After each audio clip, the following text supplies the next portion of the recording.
Welcome back to The Explainer. Today we're jumping right into part 6 of a really fantastic 8-part tutorial put together by Virtualization Options LLC.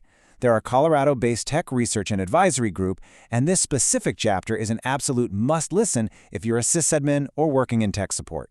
Assuming you've already got your IPv4 troubleshooting chops, this is going to serve as a critical update to your IT muscle memory to help support your organization's migration to IPv6.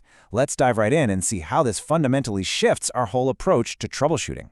Listen, right out of the gate, we've got to grasp this core concept. IPv6 is not simply a larger address space bolted onto IPv4. It is a fundamentally different protocol with different assumptions about how networks behave. If you try to force your old IPv4 habits onto an IPv6 network, you're going to be led completely astray. Honestly, you'll be chasing ghosts. Unlearning those old assumptions is the secret to getting out of endless ticketing frustration and moving toward quick, precise resolutions. Okay, let's dive into this. Here is the roadmap we'll use to completely rebuild your mental model. We'll cover unlearning IPv4 assumptions, the dual-stack reality, our core technical pillar of ICMPv6, PMTUD and large packets, tunnels, VPNs, and edge cases, and finally, your new troubleshooting rules. Section 1. Unlearning IPv4 assumptions, breaking old habits. You know that incredibly frustrating moment when your standard pings just stop making sense? Yeah, we've all been there. And usually it's because we're stuck in an IPv4 mindset. In the old days, an IPv4 interface basically just had a single address, right? Maybe a 192.168.0.10. Well, an IPv6 interface uses multiple addresses simultaneously. You're going to have a link local address starting with FE80, a global unicast address, and often temporary privacy addresses, all happily coexisting on the exact same interface at the exact same time. It's not a bug, it's entirely by design. Let's really contrast that old paradigm with the new reality. In our old IPv4 baseline, we relied heavily on broadcasts, and we use NAT everywhere just to conserve IPs. But in the IPv6 reality, multicast completely replaces broadcast. That means tools like pinging a 255.255.255.255 broadcast address are literally completely meaningless now. Furthermore, NAT is largely absent because, well, every single device is potentially globally routable. That alone changes your firewall design and fundamental security assumptions from the ground up. Moving on to Section 2, the dual-stack reality, uncovering silent failures. So most production networks right now are running both stacks simultaneously. The crazy thing is, a connection that appears to be working fine for a user might actually be silently failing on one stack. This happens because of a fascinating protocol called Happy Eyeballs, or RFC 8305. Modern browsers actually prefer IPv6, but they race it against IPv4. If the IPv6 path is broken, the browser just quietly falls back to IPv4. It completely hides the failure from the end user, but it silently introduces an infuriating 250 millisecond latency penalty to every single connection. So, to troubleshoot this, we absolutely must test both stacks independently from the command line, using explicit tools like curl-6 and curl-4. Now, another silent failure you'll run into comes from duplicate address detection, or DAD. A host kicks off DAD by sending a neighbor solicitation out to a multicast group. If another host responds, boom, conflict detected. The interface gets flagged as DAD failed, and it loses all global connectivity. The host is just dead in the water. And you might be wondering, why does this even happen? Well, one massive culprit is cloned virtual machines. They easily generate duplicate MAC addresses, which then generate duplicate IPv6 addresses. Section 3. Core Technical Pillar. Never block ICMPv6.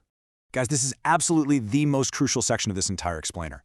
We have got to stop treating ICMPv6 like it's just some optional ping traffic.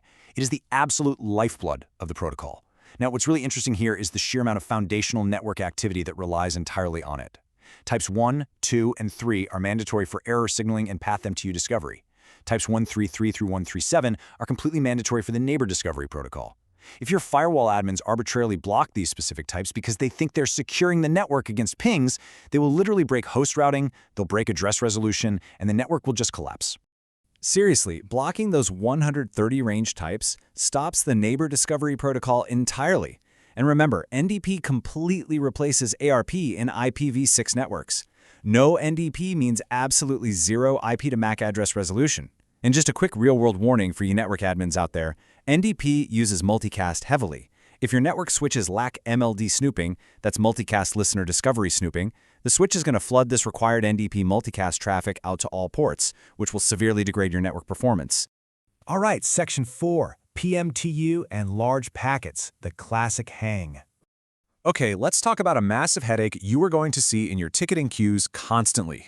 Small packets, like a standard little ping, succeed perfectly because they easily fit within all the link MTUs along the path. But large packets, like an SSH session or an HTTPS page load, they just stall out right after the TCP handshake. We call this a PMTUD black hole. And it connects directly back to what we just talked about. The root cause is almost always a firewall somewhere in the path improperly dropping ICMPv6 Type 2 packet too big messages. Without that message, the sender simply doesn't know it needs to fragment the packet, and your data just drops silently into the void. So, what's the fix?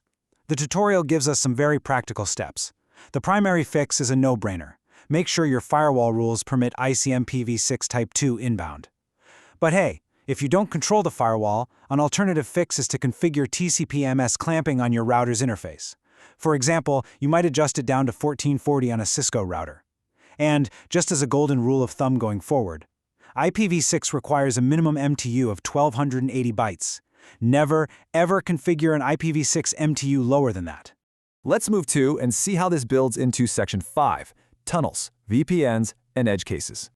As we introduce modern translation mechanisms to bridge the gap between legacy IPv4 and modern IPv6, we naturally introduce some fascinating new failure points. Take NAT64 and DNS64, for instance. In an IPv6-only environment, NAT64 translates IPv6 packets to IPv4 at the gateway, and it uses a very specific well-known prefix, 64-FF9B-96. But here's the catch. NAT64 needs DNS64 to work. DNS64 literally synthesizes the AAA records for IPv4-only hostnames. If a developer hard-codes an IPv4 literal address in their code, like trying to connect directly to 1.2.3.4, it completely bypasses DNS64. That means NAT64 never engages, and the connection instantly breaks. We're also seeing some really intriguing edge cases pop up with VPNs. If a VPN client doesn't properly route IPv6 traffic, it might bypass the tunnel completely. That's a split tunnel leak, and it completely exposes the user's real IP. We've also got to watch out for legacy configurations, like the deprecated 6-to-4 protocol, which is notoriously unreliable. And if you're troubleshooting mobile devices, keep in mind that iOS aggressively rotates its IPv6 addresses to prevent user tracking. Pro tip, if an iOS user's device is only showing an FE80 link local address, that means the device is missing its router advertisement and it simply won't reach the global internet. And that brings us to Section 6, New Troubleshooting Rules. To wrap this all up, let's distill these complex protocol mechanics into some actionable daily rules. The crucial point is this: your isolation process has to change. Step 1. Always isolate the protocol stack first. Use explicit tests like curl-6 to catch those silent dual stack failures. Step 2. Check your default routes, but remember, they are delivered via router advertisements now, not DHCP.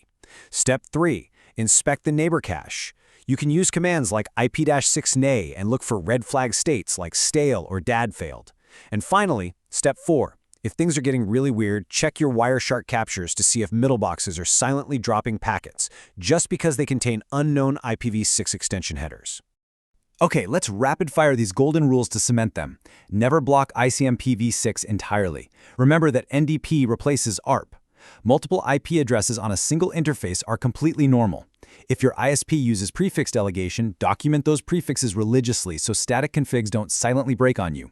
And finally, from a security standpoint, make sure to drop atomic fragments at the firewall to prevent bypass attacks. Honestly, unlearning IPv4 really is the true key to mastering IPv6. Which brings us to the most important takeaway of this explainer. I want you to ask yourself, are your network firewalls still silently blocking the critical ICMPv6 packets your infrastructure literally needs to survive? Take what you learned today, go log into your network infrastructure and find out right now, before your next silent failure occurs. Thanks for exploring this chapter with me today, and I'll catch you on the next explainer.